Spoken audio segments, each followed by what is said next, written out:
औज़ुबिल्लाहिमिनश्शैतानिर्रजीम बिस्मिल्लाहिर्रहमानिर्रहीम।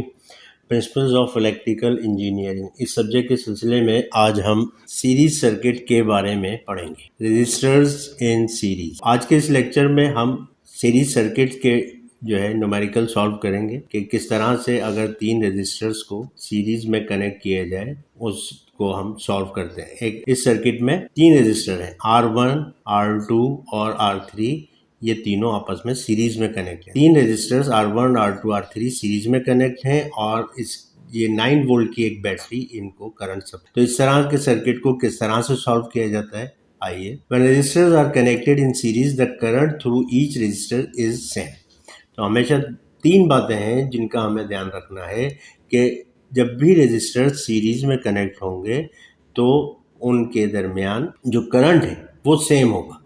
तीनों रजिस्टर्स अगर सीरीज में है तो तीनों के दरमियान सेम करंट फ्लो करेगा। एक ही करंट का रास्ता होता है, इसलिए जो भी करंट एक रजिस्टर से फ्लो कर रहा है वही तीनों से फ्लो करेगा।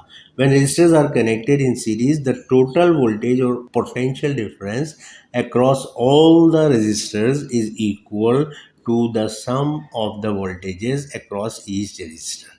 तो जो टोटल वोल्टेज है वो भी जो है वो इक्वल होगा इंडिविजुअल वोल्टेजेस के। जैसे अगर R1 एक रजिस्टर है तो उसका वोल्टेज V1 है, और R2 एक रजिस्टर है जिसका वोल्टेज V2 है, और R3 एक रजिस्टर है जिसका वोल्टेज V3 है।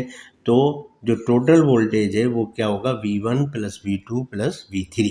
ये सीरीज रजिस्टर्स की दूसरी कैरेक्टरिस्टिक है, दूसरी खसूसियत है। तीसरी जो खसूसियत है सीरीज सर्किट्स की वो क्या है, the total resistance of a number of resistors is in series is equal to the sum of all the individual resistances. अगर सीरीज में दो या तीन रेजिस्टर्स सीरीज में है या इससे ज़्यादा सीरीज में है तो जो उन तीनों को जो है वो टोटल रेजिस्टेंस क्या होगा, तीनों को हम सिंपली ऐड कर देंगे, है ना। तीनों का सम जो है वो टोटल रेजिस्टेंस होगा। तो तीन खास बातें हैं सीरीज रेजिस्टर की कि एक तो करंट सेम होगा, दूसरे वोल्टेज जो है वो टोटल वोल्टेज इक्वल होगा इंडिविजुअल वोल्टेज के सम के, और जो टोटल रेजिस्टेंस है वो इक्वल होगा इंडिविजुअल रेजिस्टेंस के सम के। अब देखें इस एक सर्किट हम देखते हैं। In this circuit the following applies. For example ये एक सीरीज सर्किट है। VT यानी ये वोल्टेज सोर्स है, इसका वोल्टेज V है। R1, R2 और R3 ये रेजिस्टेंस की वैल्यूज़ हैं। V1, V2, V3 ये इन इंडिविजुअल रेजिस्टेंस का वोल्टेजेस है। V1 वोल्ट है R1 के अक्रॉस, V2 वोल्ट है R2 के अक्रॉस। मतलब इन दो टर्मिनल के दरमियान देखें, ये और ये, इनके दरमियान वोल्टेज कितना है V2, और इस टर्मिनल के दरमियान वोल्टेज कितना है V3। तो ये हर एक का वोल्टेज है ना। तो टोटल वोल्टेज जो है V1 प्लस V2 V3, अगर तीनों को हम सम करेंगे तो किसके बराबर आएगा, VT के बराबर। इसी तरह R1, R2 और R3 अगर इस तरह कनेक्ट हैं तो इन तीनों को अगर हम सम करेंगे तो किसके इक्वल आएगा, टोटल रेजिस्टेंस के इक्वल आएगा। और लेकिन करंट यानी I1 जो यहाँ से गुजर रहा है वही करंट देखें I2 यहाँ से गुजर रहा है और I3 यहाँ से गुजर रहा है। लेकिन I1, I2 और I3 बराबर होंगे क्योंकि सेम लाइन से कनेक्ट हैं, ये एक ही पाथ है करंट का, इसलिए जो है वो करंट इनमें सेम होगा। तीन बातें हमें मैथमेटिकली याद रखनी है। जो बातें हमने पिछली स्लाइड में देखी वही तीनों बातें हैं। करंट तीनों सेम होंगे, I1, I2, I3 तीनों रेजिस्टेंस के करंट सेम होंगे।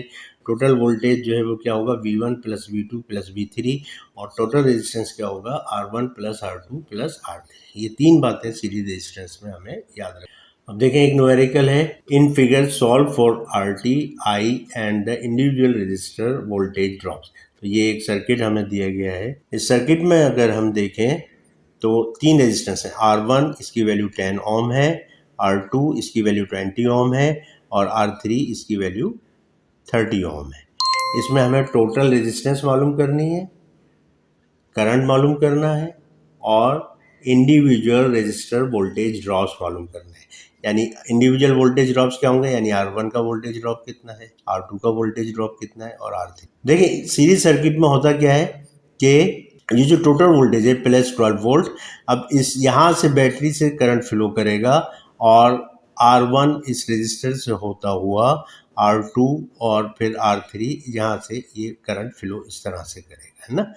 तो अब इसमें ये देखें हम कि R1 में करंट फ्लो करने की वजह से यहाँ कुछ ना कुछ वोल्टेज ड्रॉप होगा, इसी तरह R2 में करंट फ्लो करने की वजह से यहाँ इन दो टर्मिनल के वोल्टेज ड्रॉप होगा, और R3 में करंट फ्लो करने की वजह से इन दो टर्मिनल में वोल्टेज ड्रॉप होगा।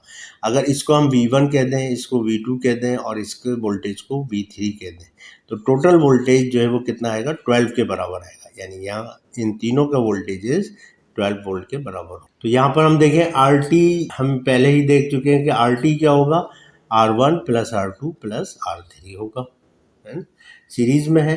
First find IT by adding the individual resistances values. ठीक, तो RT जो है सीरीज रेजिस्टेंस में हमेशा क्या होगा, R1 plus R2 plus R3, 10 plus 20 plus 30, ये टोटल हो गया 60। इसी तरह next solve for current I। अब करंट I के लिए हम सॉल्व करेंगे। I हमें पता है कि VT अपॉन RT होगा ना, टोटल रेजिस्टेंस कितना है RT और टोटल वोल्टेज कितना है 12, है ना, ये 12 वोल्ट है और इन तीनों का रेजिस्टेंस निकला RT यानी कि 60 ओम। ठीक है, तो इसका मतलब ओम्स लॉ के मुताबिक V is equal to I R हमने पढ़ा था, तो I किसकी इक्वल आएगा, V upon R. I is equal to VT upon RT, VT upon RT, ये ओम्स लॉ के मुताबिक। तो यहाँ टोटल वोल्टेज कितना है 12 और टोटल रेजिस्टेंस 60 है, तो 12 अपॉन 60। तो ये तकरीबन अगर 12 अपॉन 60 हम करेंगे तो ये 0.2 एम्पियर करंट आएगा, है ना। 0.2 को अगर 1000 से हम मल्टीप्लाई कर लें तो ये क्या हो जाएगा, 0.2 को 1000 से मल्टीप्लाई करेंगे तो 200 मिली एम्पियर करंट बनेगा। तो ये करंट आ गया। अब बाकी तीसरी चीज़ हमें क्या मालूम करनी है, individual voltage drop. Individual voltage drop, अब ज़ाहिर है आई जो करंट है ये टोटल सर्किट का करंट भी है और इंडिविजुअल करंट भी है क्योंकि सेम होगा, है ना। आई यानी ये देखें, आई यहाँ से फ्लो कर रहा है, R1 का करंट भी आई है, ये फ्लो करता हुआ यहाँ आया तो R2 का करंट भी आई है, और ये फ्लो करता हुआ यहाँ आया तो R3 का करंट भी आए। तो पानी जिस तरह पाइप में फ्लो करता है, करंट भी बिल्कुल इसी तरह हम फ्लो में ले सकते हैं। तो जिस तरह पानी पाइप में फ्लो अगर करेगा तो यहाँ से सेम पानी फ्लो होगा क्योंकि ये एक ही रास्ता। इंडिविजुअल वोल्टेज ड्रॉप कैसे, V1 is equal to I/R1, है ना। I कितना है 200 और R1 कितना है 10, तो 2000 ये मिली वोल्ट आंसर आएगा। एम्पियर और ओम जब मल्टीप्लाई होते हैं तो वोल्ट बन जाता है और 2000 मिली आंसर आएगा वोल्ट में, लेकिन 1000 मिली जो है 1 वोल्ट के इक्वल होगा, तो 1000 milli volt is equal to 1 volt की वजह से ये 2 वोल्ट बन जाएगा। ठीक है, तो इसी तरह ये 2000 0 3 हो जाएंगे तो 2 2 द 4 4000 होगा, 4000 milli is equal to 4 volt. इसी तरह 6000 milli volt is equal to 6। ये एक और न्यूमेरिकल है, देखें example 2, in the figure solve for RT। तो सेम हमें टोटल रेजिस्टेंस निकालना है, I करंट निकालना है and the individual resistance voltage drop.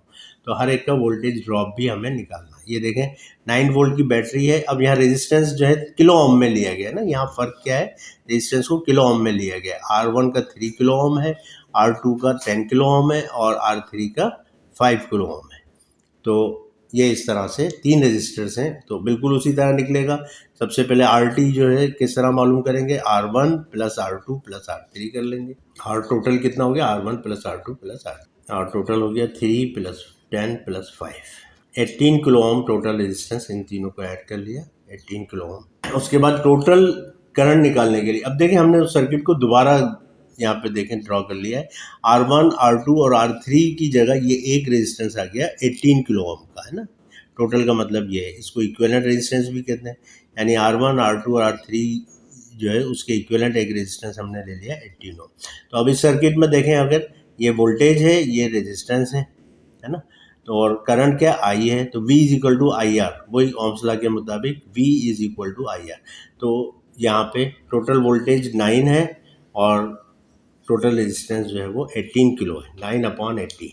अब ये 9 अपॉन 18 जब हम लेंगे तो ये होगा 500 माइक्रो एम्पियर। अब ये देखें रेजिस्टेंस में हम वोल्टेज किस तरह से मालूम करें। Now calculate the voltage drop of each individual resistance using Ohm's law V is equal to I R. अब इंडिविजुअल वोल्टेज ड्रॉप हम, जाहिर है हमने जो 500 माइक्रो एम्पियर करंट वही R1 से गुजर रहा है, वही R2 से गुजर रहा है और वही R3 से गुजर रहा है।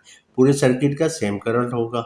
इसलिए V1 मालूम करने के लिए हम क्या करेंगे, 500 माइक्रो एम्पियर को मल्टीप्लाई करेंगे 3 से, तो 500 मल्टीप्लाई बाय 3 ये आ गया 1.5 वोल्ट, यानी R1 में जो वोल्टेज ड्रॉप होगा 1.5 वोल्ट। इसी तरह R2 में क्या वोल्टेज ड्रॉप होगा, 500 माइक्रो इंटू 10, तो ये आ गया 5 वोल्ट, यानी यहाँ पे 5 वोल्ट ड्रॉप होगा, है ना। और R3 में कितना वोल्टेज, 2.5, है ना, 5 इंटू 500 माइक्रो, ये हो गया 2.5 वोल्ट। अब देखें जितनी बड़ी रेजिस्टेंस है उतना ज़्यादा वोल्टेज ड्रॉप है ना। R1 में जो है वो 3 किलो ओम थी, तो यहाँ वोल्टेज ड्रॉप 1.5 आया। R2 जो है 10 किलो ओम थी, तो यहाँ वोल्टेज ड्रॉप 5 वोल्ट आया, 1.5 से ज़्यादा है। और R3 जो है 5 किलो ओम थी, तो यहाँ 2.5। सबसे ज़्यादा रेजिस्टेंस 10 किलो ओम है, इसका वोल्टेज ड्रॉप भी सबसे ज़्यादा। अब तीनों वोल्टेज ड्रॉप को अगर हम सम करें तो वो टोटल के बराबर आएगा, 1.5 और 2.5 कितना हो गया 4, और 5 कितना हो गया 9, तो 9 वोल्ट के बराबर आएगा।